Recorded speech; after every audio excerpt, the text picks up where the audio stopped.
Hi everyone, welcome to Azad Revenge Stories channel. We are going with Amber for the VP position. I still remember exactly how the air felt when those words hit me, like someone had sucked all the oxygen from the room. My lungs burned, my cheeks flushed hot with humiliation as I sat across from Martin, our CEO, in that sleek conference room where I'd presented hundreds of winning strategies over the years. I don't understand, I managed to say, my voice embarrassingly small. My numbers are the best in the department. I've been here for 25 years. Yes, Diana, we know. Martin's smile didn't reach his eyes. He tapped his Mont Blanc pen against my performance review, the one showing I'd exceeded every target, and we value that loyalty. But Crestwood needs fresh blood, new perspectives. Amber brings energy. The clients respond to fresh blood like mine had somehow curdled after turning 48. She's been here 6 months, I whispered,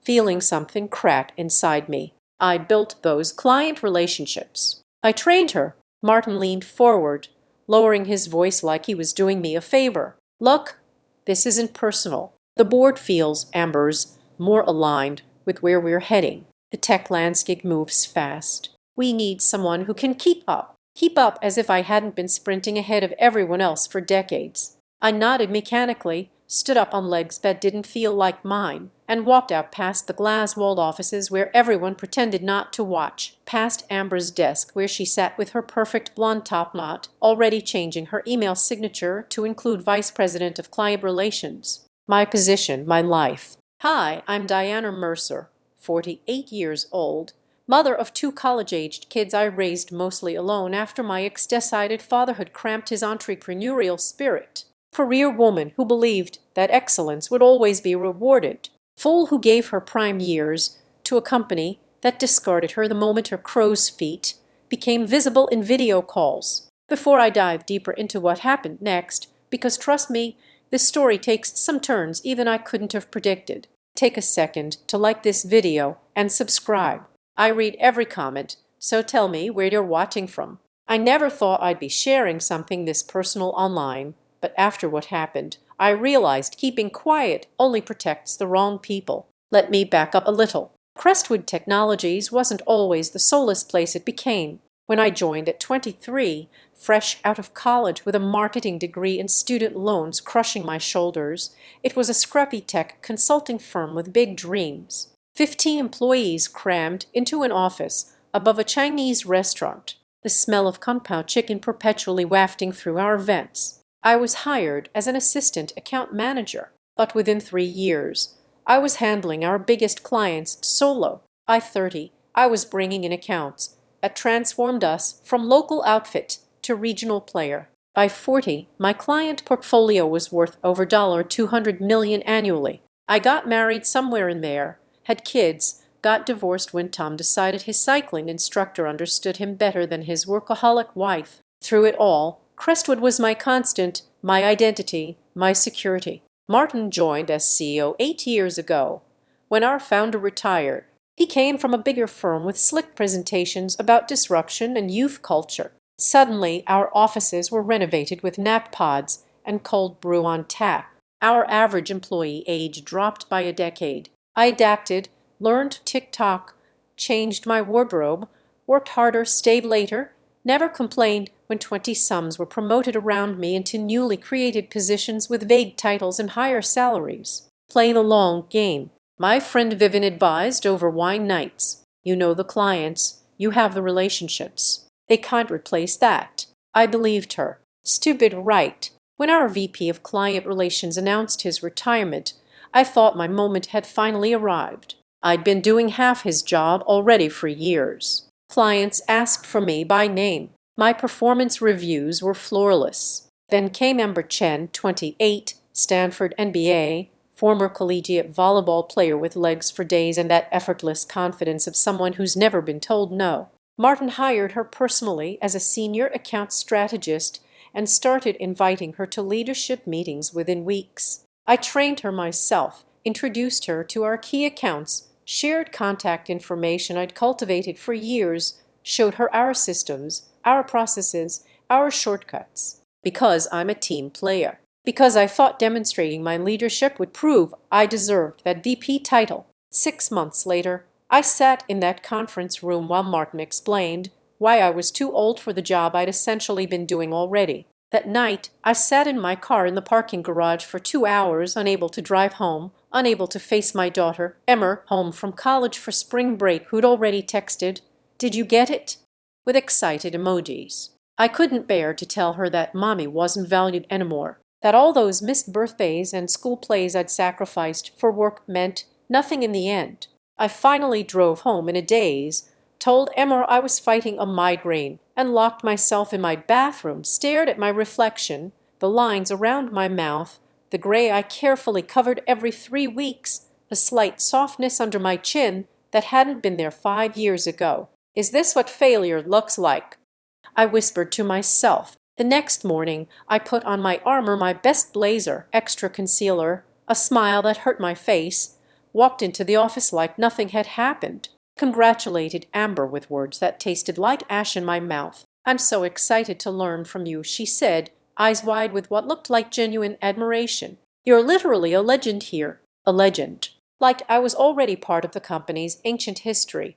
The announcement email went out that afternoon. My phone blew up with texts from colleagues, mostly the other veterans over 40, expressing outrage, sympathy, promises to meet for drinks soon. I responded with gracious platitudes, professional to the end. But something had fundamentally shifted inside me. A lifetime of playing by the rules, of believing hard work would be rewarded, crumbled like sand between my fingers. The following weeks were a special kind of hell. Amber began restructuring the department. Suddenly, my direct reports were reassigned. My corner office was needed for a collaboration space. So I was moved to a desk in the open floor plan, sandwiched between two recent graduates who played EDM through their headphones loud enough for me to hear the bass. My job title remained the same, but my responsibilities dwindled.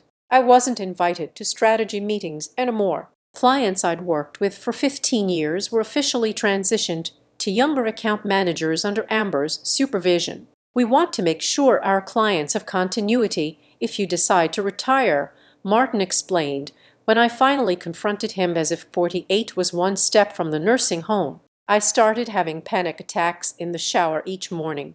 Lost 10 LB I couldn't afford to lose. Began searching job listings at night only to find that comparable positions at other companies all seem to use code words like energetic digital native and startup mentality. My son Zach, calling from his sophomore year at UCLA, noticed something was wrong. "Mom, you sound different. Are you okay?" "Just tired, honey." I lied. "Big project at work." The truth was I had almost nothing to do at work anymore. I'd been sidelined so completely it was like I'd already been fired, but without the severance package. I started calculating how long I could survive on my savings if I quit, how I'd explain the gap on my resume, whether I could afford both kids' tuition without my salary. Then came the Williams account crisis. Williams Aerospace was our biggest client, a $50 million annual contract that represented nearly 20% of Crestwood's business. I'd personally managed their account for 17 years through 3 different CEOs on their end. Their current CEO, Robert Williams, son of the founder, had been a rising executive when I first started working with them. We'd grown in our careers in parallel. Amber had been especially eager to take over Williams. In meetings, she kept referring to Robert as Bob, though everyone knew he despised the nickname, and talking about modernizing their approach. 3 months after her promotion, Williams missed a quarterly review meeting. Then they rescheduled and missed again. Their invoices, previously paid like clockwork, became mysteriously delayed. I heard whispers but kept my head down. Not my problem anymore, right? Then came that Wednesday morning. I was at my sad little desk updating my LinkedIn profile when Martin appeared beside me. Face ash and Diana conference room. Now inside I found Amber pacing, her usual composure shattered. 2 board members were on the video screen looking grim. "What's going on?" I asked, taking a seat. Martin ran his hands through his thinning hair. "Williams is threatening to cancel their contract. All of it. Effective immediately." The room seemed to tilt sideways. "On what grounds?" They claim we've been unresponsive to their needs, that our new strategies don't align with their company culture. Martin wouldn't meet my eyes. Robert Williams is demanding to speak to you personally. Says if you're not on the call this afternoon, they are walking. I felt a dangerous flutter of satisfaction beneath my ribs. But I'm not on the account anymore. This isn't funny, Diana. Amber snapped, her voice higher than usual. We could lose everything. You need to fix this. Fix this. After they pushed me aside, after they'd made it clear I was obsolete. What exactly do you want me to do? I asked, my voice perfectly level. Whatever it takes, Martin said. Tell Williams there was a miscommunication, that you're still involved, that Amber works under your supervision. I let his words hang in the air for a moment, feeling the weight of them, the desperation. That would be lying. I finally said. The room went silent. One of the board members leaned toward their camera. Ms. Mercer, I understand you must feel overlooked given recent organizational changes, but surely you care about the company's survival. Did I, though? That was the question turning over in my mind as I sat there, suddenly holding all the power I'd been told I no longer deserved. I need to think, I said, standing up, and I'll need to review the Williams file to understand what's happened before I can help. Of course, Martin said quickly. Anything you need. Amber will get you full access again. I walked out, feeling their eyes on my back. For the first time in months, I stood straight. In the bathroom, I locked myself in a stall and pressed my forehead against the cool metal door. My heart raced, but not with anxiety. This time, with possibility, with the sudden, dizzying awareness that I'd been handed leverage I never expected to have. Robert Williams hadn't contacted me by accident. We'd had dinner just last month, a catching up between old friends thing I hadn't bothered to mention to anyone at Crestwood. He asked pointed questions about my career, noted that I seemed less enthusiastic than usual. I'd been vague, protective of my professional image even then. He must have connected the dots when Amber started handling his account. My phone buzzed with a text from Martin. Meeting with Williams set for 3 p.m. Please be prepared. I closed my eyes and allowed myself just for a moment to consider options I'd never let myself contemplate before. The loyalty that had defined my career suddenly felt like chains I could finally shrug off. By the time I walked back to my desk, a decision was crystallizing in my mind, one that would either secure my future or burn everything to the ground. Either way, I wouldn't be anyone's legend anymore. I'd be their reckoning. I pulled up my personal email and began composing a message to Robert Williams. My fingers didn't shake at all as I typed. Robert, we need to talk before the 3 p.m. call. There are things you should know. Robert responded within minutes. Diana expected to hear from you.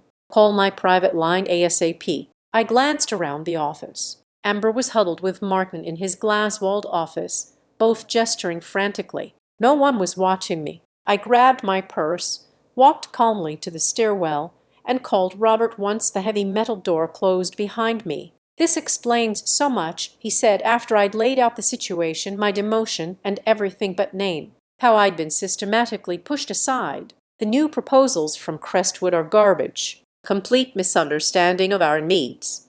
Amber's smart, I said, surprising myself with my fairness. Just inexperienced. Smart doesn't help me when the board is breathing down my neck about wasted marketing dollars. Robert's voice hardened.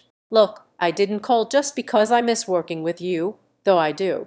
Our numbers are down 12% since they took you off our account. My CFO is talking about finding a new agency altogether. My heart pounded as I paced the concrete stairwell. What exactly do you want, Robert? You back on our account fully empowered, or we walk. He paused. Unless you've got one foot out the door already. The question hung between us. Should I need to think about what's best for me now.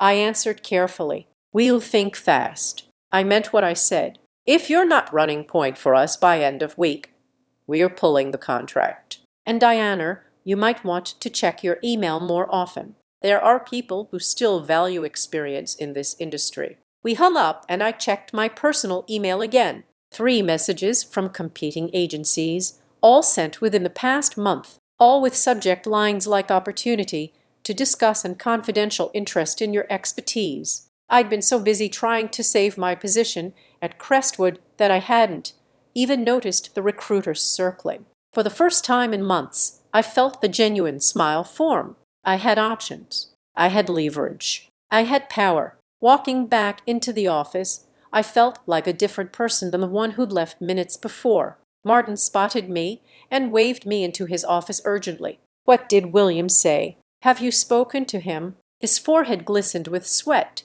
"Not yet." I lied smoothly. "But I've reviewed what's happened with the account.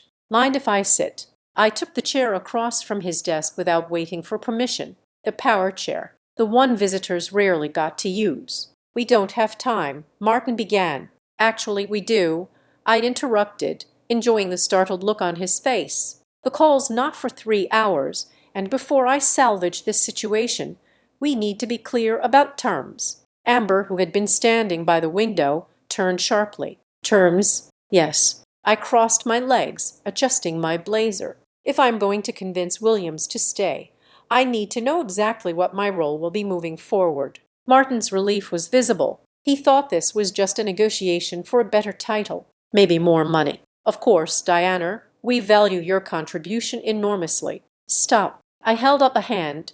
"Let's not pretend. 6 months ago, I was too old, too outdated for leadership. Now, you need my relationships to save the company. So, here's what's going to happen." I laid out my demands clearly. Full reinstatement as led on the Williams account, a senior VP title above Amber, and a compensation package that reflected my value to the company. Martin and Amber exchanged glances. "We'd need board approval for some of this," he hedged. "Then get it before the call." I stood up. "I'm going home to prepare. I'll be back at 2:30. "You can't just leave," Amber started. "Watch me." I walked out feeling their stunned gazes on my back. At home, I kicked off my heels and made myself a proper lunch for the first time in years. No sad desk salad today. As I ate, I opened my laptop and began to review those recruiting emails more carefully. Phoenix Marketing Group wanted to discuss a senior director position.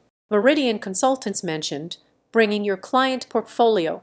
The third from Ellis Warner was the most intriguing. They were opening a new division focused on legacy clients and wanted someone with established relationships in the aerospace sector. I picked up my phone and made a call. "Vivian, it's me. Remember that scenario we discussed over wine last month? I need your legal expertise. How enforceable is my non-compete?" "Really?" Vivian, my oldest friend and a cutthroat corporate attorney, laughed.